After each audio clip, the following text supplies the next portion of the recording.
What's something people don't know about traditional houses? They're the blueprint for some of the coolest modern buildings. Vernacular architecture isn't just about nostalgia, it's a treasure trove of smart, sustainable design ideas.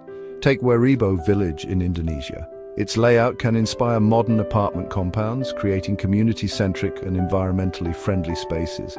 And what about stilt houses? These ingenious structures are perfect for flood-prone areas.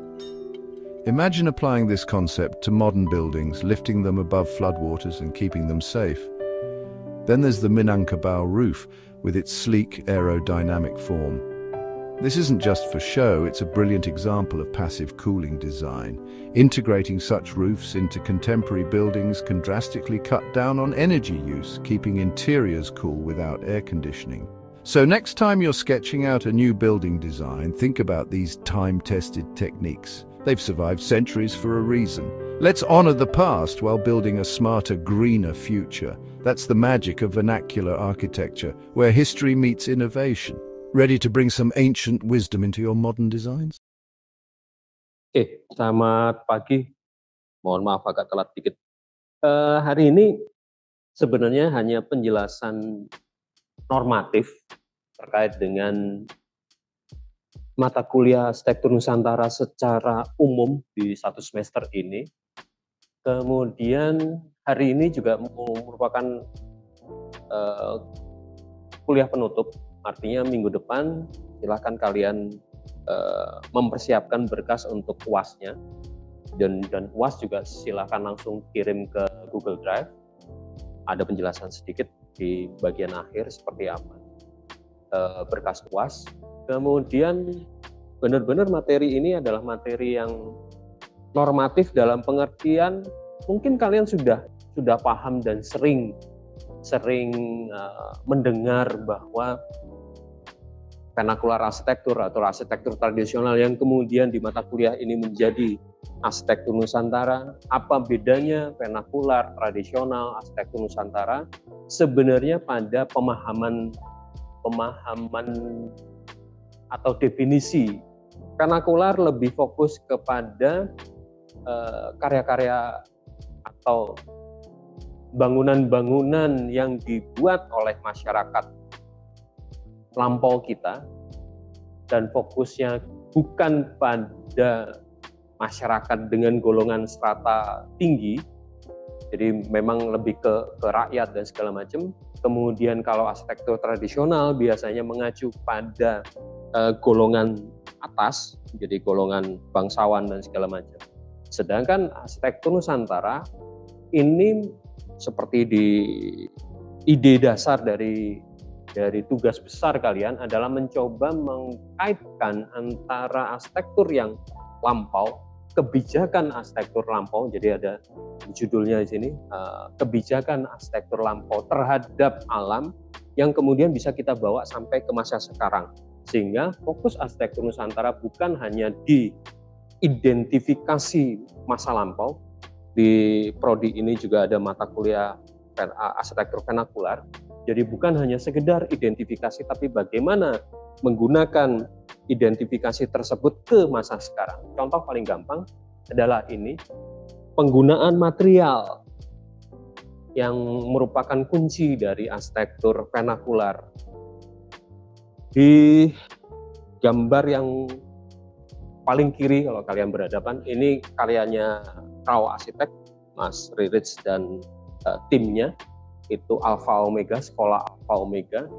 Secara struktur besar atau struktur utamanya menggunakan baja. Kenapa menggunakan baja? Karena proses pengerjaannya mesti cepat. Jadi sekolah ini dibangun di awal tahun, pada pertengahan tahun dia harus bisa beroperasional. Artinya sudah menerima siswa dan melakukan operasional untuk pendidikan. Struktur utamanya baja. Kemudian kenapa kemudian memilih bambu, material bambu? Karena memang di sekeliling site-nya itu banyak sekali orang menjual bambu. Jadi mudah untuk mendeliver ke lokasi. Itu yang pertama. Yang kedua, ternyata penjual bambu ini tidak hanya sekedar menjual, tapi mereka juga mampu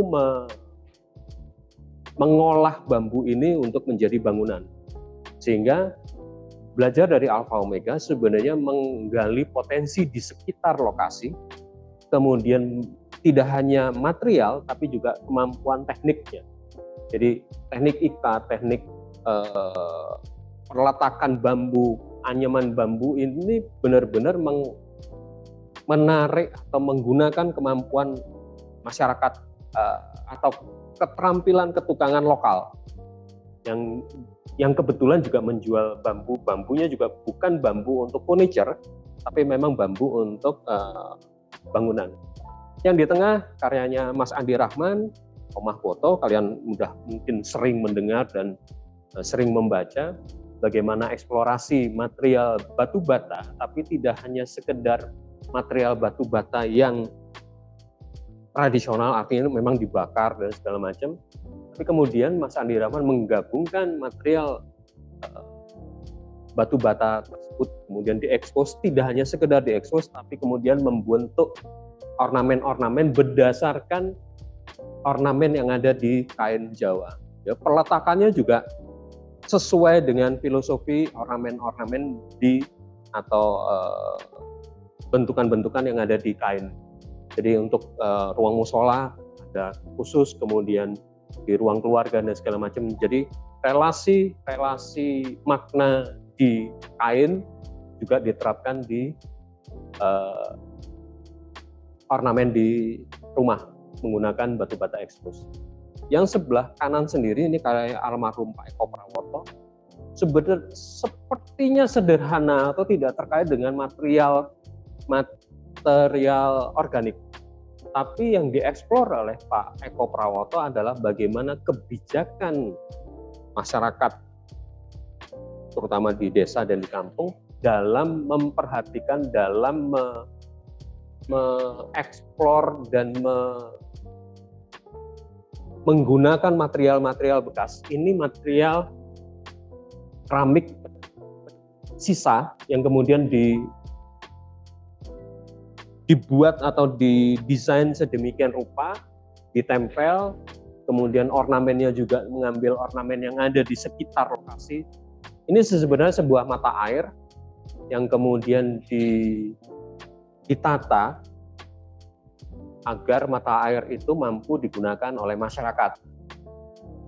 Di kasus Pak Eko Prawoto memang tidak seperti yang di Riris atau Mas Andi Rahman menggunakan material organik, tapi kemampuan tukang dalam memahami material. Ini yang kenapa saya tempelkan di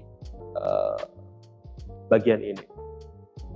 Berikutnya yang sering terjadi atau sering kalian juga dengar, itu kenapa saya katakan bahwa materi hari ini sangat normatif, adalah bagaimana respon arsitek di dalam memahami iklim dan budaya.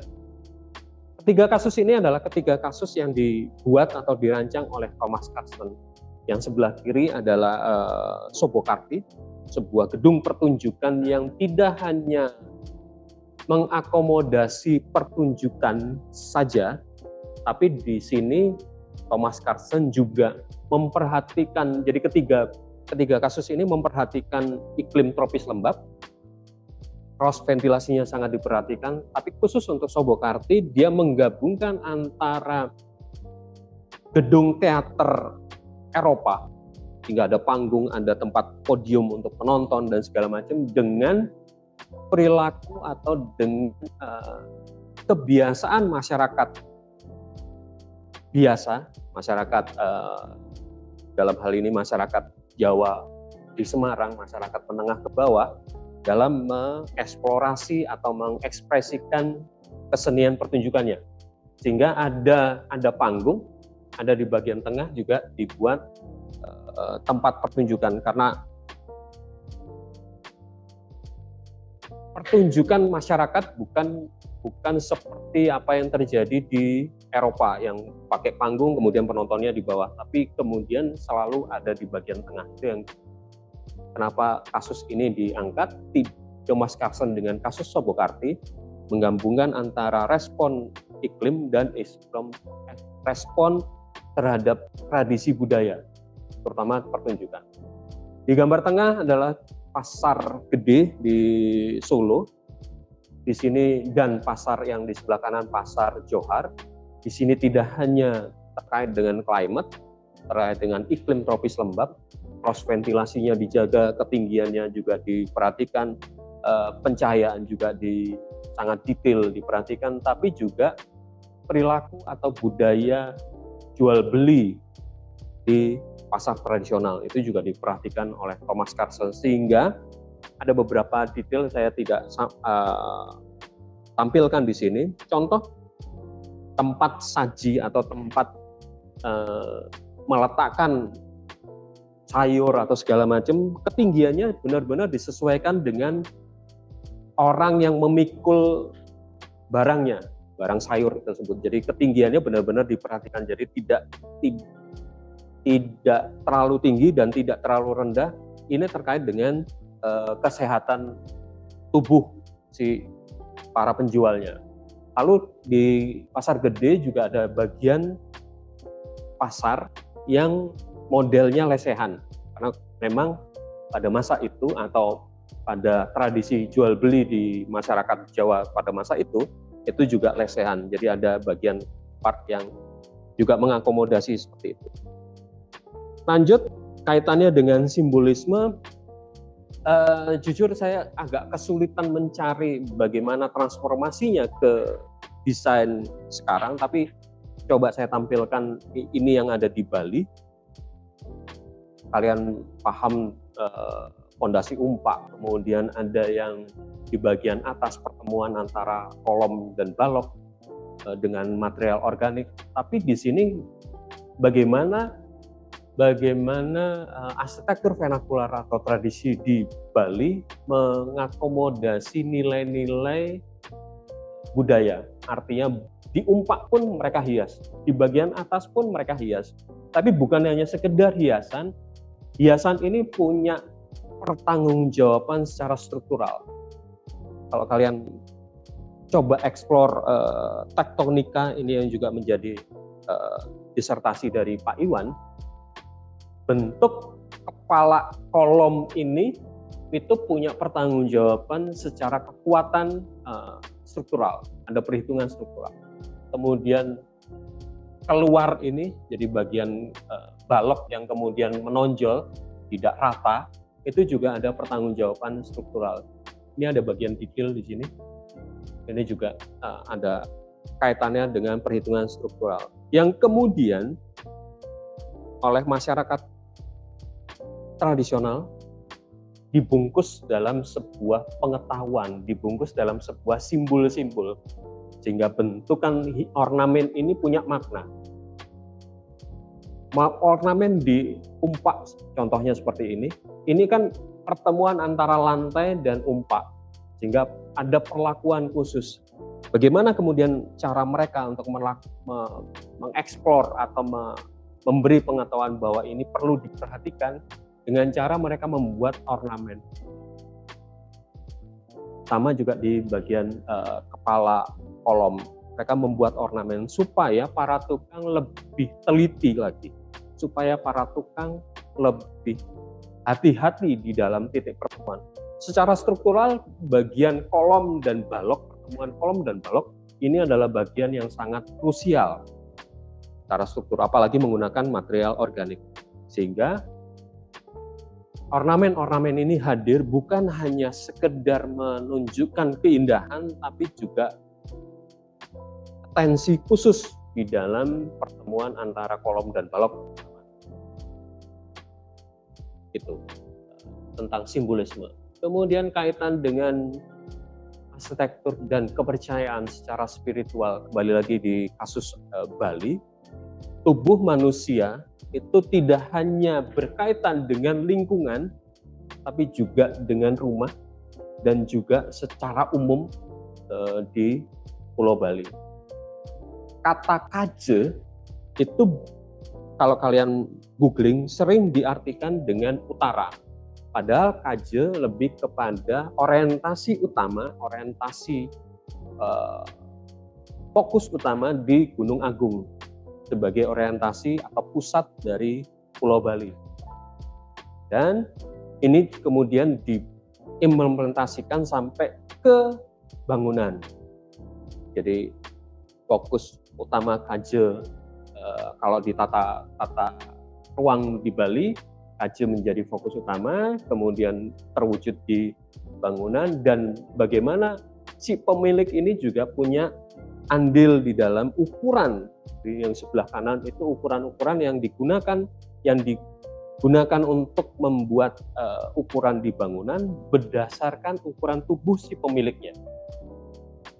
Jadi dari alam, dari Pulau Bali, kemudian Gunung Agung, sampai ke rumah, sampai ke manusia si pemilik yang menghuni bangunan tersebut itu punya keterkaitan. Ini yang dipahami sebagai bagaimana relasi arsitektur terhadap kepercayaan dan lingkungan sekitarnya. Oke. Respon arsitektur terhadap iklim, kalau tadi kaitan dengan apa yang dilakukan oleh Thomas Karsten, ini yang mungkin lebih kontemporer atau masa sekarang.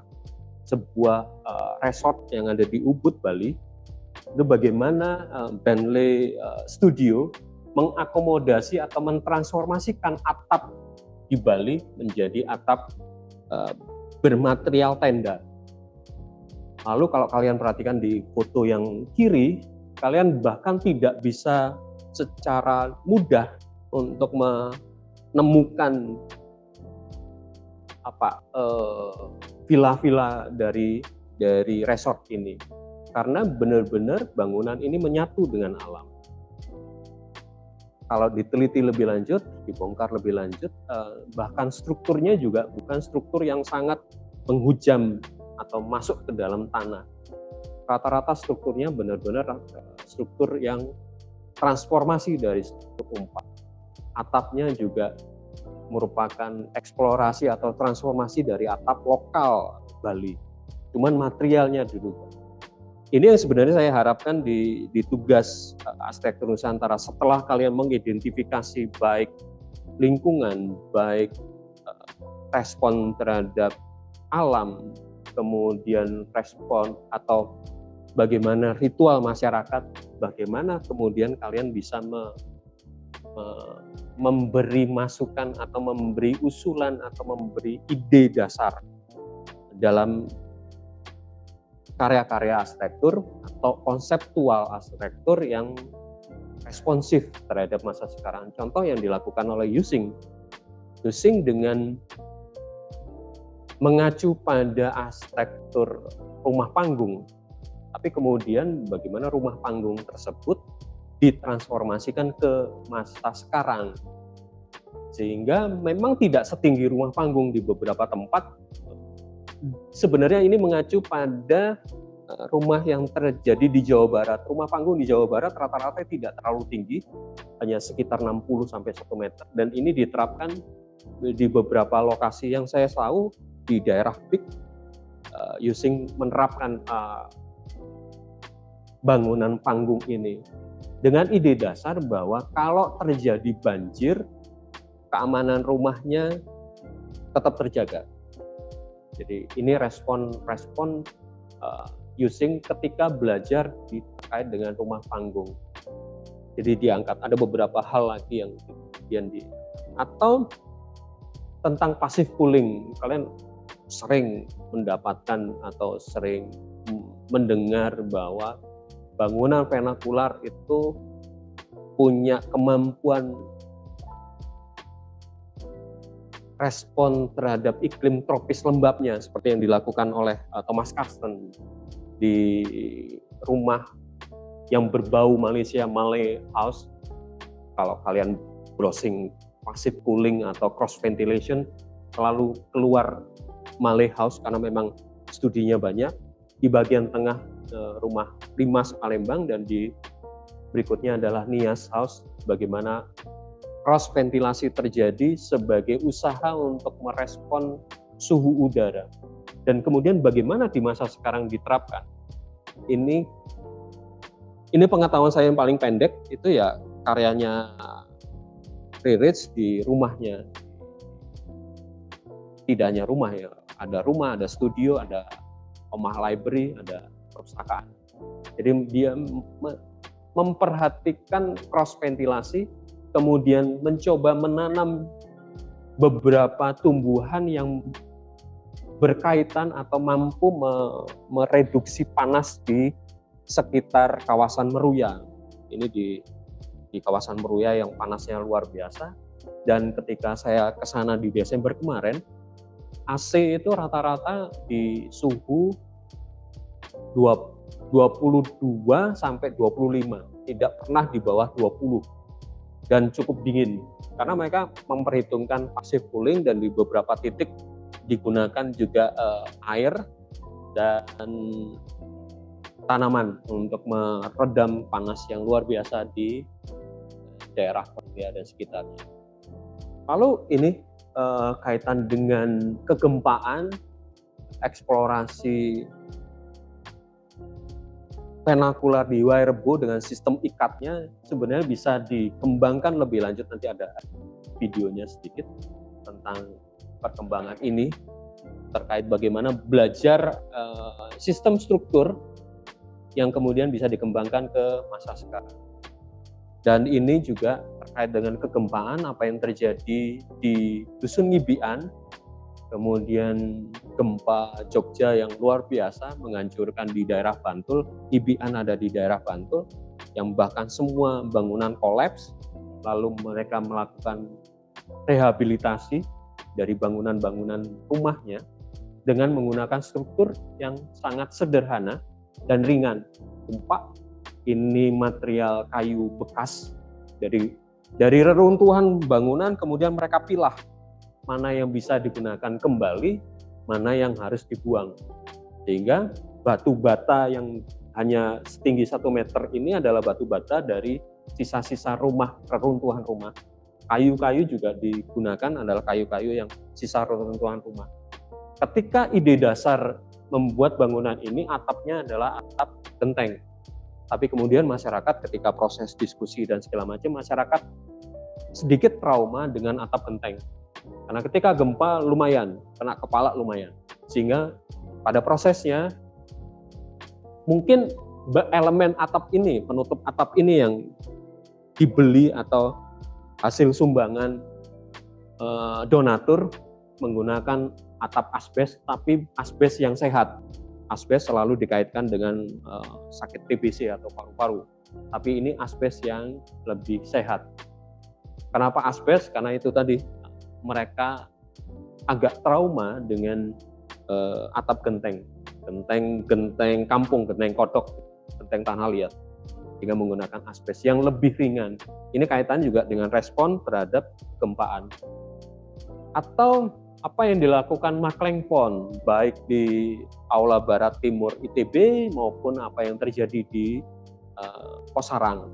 Maklengpon sangat peduli terhadap bagaimana atap itu terbentuk, terutama di arsitektur vernakular di Indonesia. Maklengpon mengeksplorasi arsitektur terutama yang untuk Posarang, arsitektur Jawa, sehingga dia punya kesimpulan bahwa arsitektur Jawa itu asal muasalnya adalah arsitektur tenda. Muncullah seperti ini. Kemudian ITB itu eksplorasi dari pembelajaran terhadap arsitektur atap, arsitektur di Pinang dan di beberapa, terutama di Sumatera dan di Jawa. Yang menarik ketika merancang Aula Barat dan Aula Timur ITB itu posisi Maklengpon masih di Belanda. Jadi dia hanya belajar dari naskah. Sedangkan di Posarang eksplorasinya luar biasa karena Maklengpon tinggal cukup lama di Trowulan. Yang bagian tengah adalah uji coba pertama, skala 1:1. Kemudian yang bagian kiri ini usaha berikutnya, ketiga dibangun lengkap dengan penutup atap dan kemudian diterapkan di Gereja Posarang. Dan yang di Gereja Posarang akhirnya mengeluarkan tulisan di jurnal dan dibaca oleh Frei Otto. Preoto kemudian mengirim surat dan melakukan komunikasi dengan McLean, dan akhirnya Preoto membuat atau menjadi terkenal karena struktur tenda, terutama di beberapa stadion di Jerman, dan akhirnya mendapat Richard Prize, saya lupa tahun berapa, sebuah penghargaan dunia terhadap keseriusan atau focusing Preoto terhadap struktur tenda. Dasarnya adalah komunikasi dengan McLean, dan McLean belajar dari struktur yang terjadi di Jawa. Sehingga itu tradisi ketemu dengan modernitas bukan hal yang aneh dan bisa. Ini yang saya coba sampaikan ke kalian, bahwa identifikasi kalian yang sudah kalian lakukan dari UTS, coba dieksplor, coba dipahami, lalu identifikasi tersebut bisa nggak kemudian menjawab tantangan-tantangan masa sekarang. Saya hanya menyampaikan 3 hal terkait dengan climate change, panas, kemudian perubahan cuaca yang luar biasa ekstrim, terkait dengan komunitas, bagaimana masyarakat bisa berkumpul dan segala macam, menunjukkan identitas terkait dengan budayanya, karena pengaruh globalisasi, hal tentang identitas menjadi krusial di beberapa titik. Ini hal-hal yang bisa coba kita pelajari dan secara kritis kita coba bisa eksplor lebih lanjut, tanpa harus takut bahwa modernisasi itu meninggalkan jati diri keindonesiaan, katakanlah kalau dikatakan Indonesia. Saya mohon maaf pakai gambarnya Bu Susi dengan gaya esentrik masa sekarang, kacamata hitam, tato di kaki dan segala macam, tapi secara ekspresi dia tetap ada unsur Indonesianya. Sama halnya saya mengkomparasi atau menganalogikan dengan apa yang dilakukan oleh Mas Andi Rahman di Omah Boto. Omah Boto mentransformasikan tata ruang arsitektur tradisional Jawa yang lebih horizontal, tapi kemudian ditegakkan atau diberdirikan. Kalau analoginya arsitektur tradisional Jawa itu orang yang sedang tidur, tapi di Omah Boto kemudian orang itu berdiri, sehingga tatanannya bagian pendopo di bagian lantai 1, bagian 2 ini bagian peringgitan atau bagian yang pertemuan atau transisi dari ruang publik ke ruang yang sangat personal, dan lantai 3 itu ruang huniannya, tempat tidur dan segala macam, atau dipahami sebagai rumah omah jero, rumah yang utama, tempat ada kamar-kamar, sentong kanan, sentong tengah, dan sentong kiri, dan bagian 4 itu sebenarnya gandok yang kemudian diletakkan di kanan kiri. Ini yang buat saya usaha-usaha atau ide-ide ini yang harusnya bisa dimunculkan, atau inovasi yang luar biasa yang dilakukan Pak Rizal Muslimin. Saya coba cari jurnalnya, sampai sekarang kok belum ketemu. Artinya Masjid Raya Sumatera Barat itu bukan hanya ekspresi rumah gadang ternyata, tapi lebih kepada musyawarah yang dilakukan oleh Ninik Mama di dalam sebuah ritual orang Minang, dan kemudian bentuk ini ditemukan dari tadi musyawarah Ninik Mama, dan dari musyawarah tersebut dicoba dicari parameternya, sehingga Rizal Muslimin sampai membuat rumus khusus untuk parametrik desainnya, dan keluarnya di Masjid Raya Sumatera Barat ini. Karena tradisi Ninik Mama dengan sarungnya, dengan kainnya dan segala macam, kemudian ditransformasikan untuk kekuatan struktur, sehingga perlu. Cuman sayang saya tidak dapat jurnalnya. Saya bisa menyampaikan karena pernah mendengar secara langsung ketika ada seminar di Surabaya. Oke, yang jadi pertanyaan sekarang adalah kalian, tugas-tugas kalian. Kemarin sudah banyak mengajukan usulan-usulan, cuman yang menjadi catatan saya cukup satu hal saja. cukup satu hal saja yang kalian focusing seperti apa. Ada 2 kelompok yang kemarin sudah coba setor di draft, kita bahas sekilas. Wairebo seperti ini, kemudian mengambil tata rumahnya, dan buat saya ini tata rumah yang bertingkat ini sebenarnya bisa ditransformasikan secara langsung atau bisa digunakan untuk konseptual secara langsung untuk apartemen. Bukan hanya sekedar rumah kemarin yang diusulkan oleh kelompok kan rumah tinggal 5 lantai. Kenapa kemudian tidak ditransformasikan secara langsung? Idenya dasarnya seperti yang dilakukan oleh Andi Rahman di Omah Boto. Jadi bagian bawah apa, bagian tengah apa, dan segala macam. Dan mungkin lebih dieksplor lebih lanjut, kalian bisa mengacu pada studi ini. Studi massing dari sebuah karena bisa katakan super blok atau sebuah studi massa dari beberapa apartemen, karena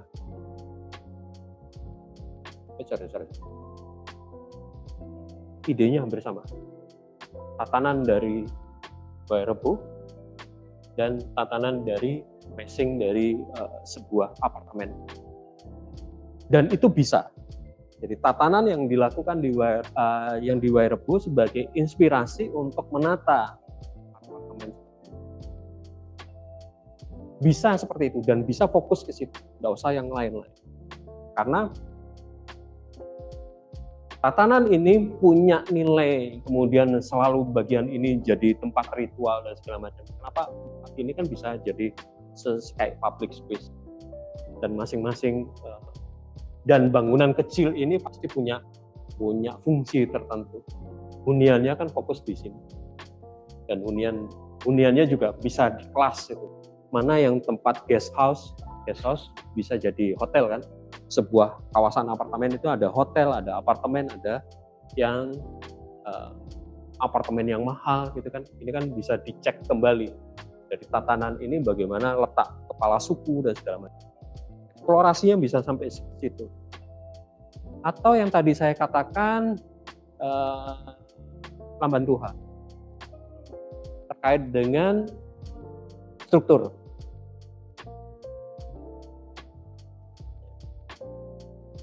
Ada video sedikit pendek sebenarnya bagaimana respon orang Jepang.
Jadi kalau belajar dari apa yang terjadi di Jepang, bagaimana struktur di pagoda tersebut dengan bergerak, akhirnya kemudian diterapkan untuk Tokyo Tower secara langsung, atau kalau itu terlalu advance menurut kalian, bisa mengacu pada ini. Silakan diidentifikasi lagi sistem strukturnya bagaimana. Apakah sistem struktur yang menerus dari kolom sampai ke atap, atau dia yang terpisah, jadi base di pondasi sampai ke dak awal, di dak tengah ini, kemudian bagian atas struktur tersendiri. Yang ini pasti tidak terjadi, ini hanya terjadi di Jawa dan di Bali. Diangkat, kemudian pakai struktur umpak, kemudian ada struktur utama, dan atapnya kemudian hanya diletakkan. Sehingga biasanya kalau ini bergerak, ya ikut bergerak. Ini juga ada base tersendiri atau pondasi, bagian atas juga bergerak. Kalau ini keseluruhan. Nah, silakan identifikasi dan lakukan eksplorasi dari ide ini. Pak, eksplorasinya apakah cukup detail? Enggak. Yang Anda lakukan sebenarnya eksplorasinya hanya pada ide dasar. Ide dasar bahwa bangunan yang kalian identifikasi atau kawasan yang kalian identifikasi itu bukan hanya sekedar ini yang jadi, bukan hanya sekedar kosmologi. Itu yang terjadi di ilmu budaya atau ilmu arsitektur tradisional, kaitan dengan leluhur dan segala macam, bukan hanya sekedar kosmologi saja, tapi sebenarnya merefleksikan pengetahuan. Saya mentranslasi cultural itu sebagai sebuah pengetahuan yang harus dikembangkan lebih lanjut ke masa depan. Jadi apa yang harus ditampilkan di tugas UAS nanti, ceritakan apa yang kalian dapat dari identifikasi itu dan kontekskan di masa sekarang. Modelnya apa terserah. Modelnya terserah. Bisa poster, bisa report, bisa sekedar schematic design seperti yang di apartemen tadi. Yang penting buat saya adalah alasannya. Apa yang kalian dapat dan apa masalah yang ingin kalian pecahkan dan ide konsepnya. Ide konsep. Begitu. Sebagai sebuah kuliah penutup kayaknya saya terlalu cepat. Harusnya menyampaikan, nggak apa-apa lah. Karena ini direkam, kalian bisa mendengarkan ulang penjelasan. Dan untuk teknis minggu depan, apalagi minggu depan tanggal merah, tanggal 1 Mei, dan langsung kalian kumpulkan untuk UAS di tanggal 8 berarti ya. 5 di Google Drive. Saya sudah siapkan Google Drive yang folder UAS. Apa bentuknya? Ya ini tadi. Poster silakan seperti yang di beberapa 2 kelompok kemarin modelnya poster, tapi fokus saja satu hal, satu masalah. Jadi tidak perlu terlalu banyak masalah, satu masalah yang kemudian solusinya mengambil pembelajaran dari kasus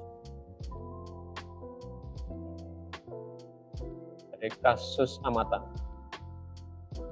Lalu solusinya ide konseptual.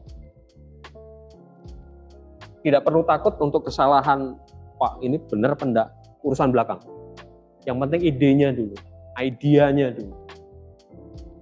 Jadi modelnya seperti itu. Masalahnya apa?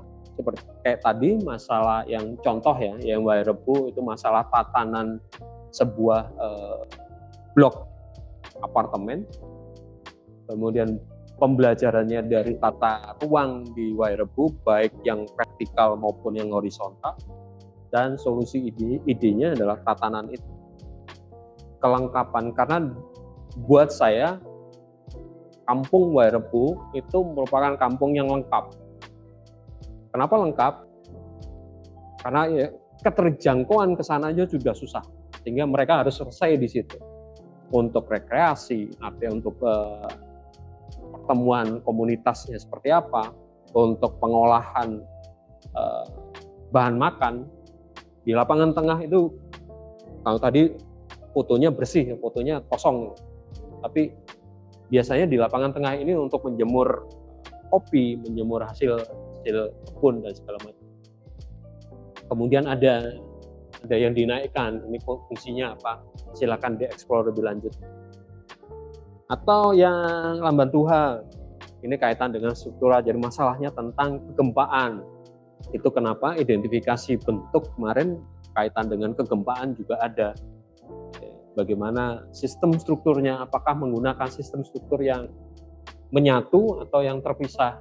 Lalu bagaimana, kenapa ini tinggi dan kenapa bagian base-nya itu sangat besar dan ada dua macam ide-idenya bisa kalian munculkan tanpa harus benar atau salah, namanya ide kan.